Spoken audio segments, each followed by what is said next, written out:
Hello guys and welcome back into a new brand video. In today's tutorial, I'm going to show you how to create a custom junction object in Salesforce. So make sure to watch the video to the end and follow these simple steps.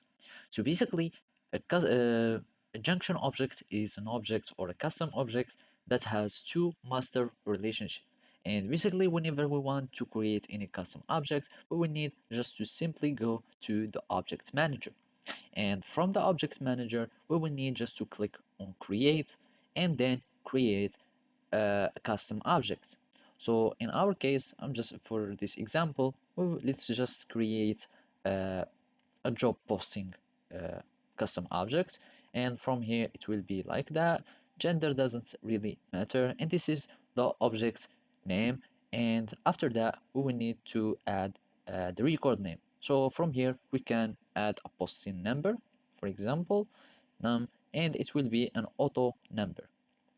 So now we can choose a display format if we want. So let's make it to be like this, and after that it will start from 1.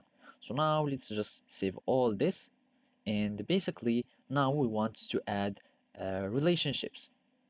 And to do so, we need to go to field and relationships, and from there we will need to create a new relationship. So now let's just click on new, and after that we need to select a master detail relationship. Now we click on next, and related to a position maybe. So here would be for a position to related to our job posting position. So you can of course relate it to any object that you already have. And since I don't have it, we can go for an account or contact and just do as follow.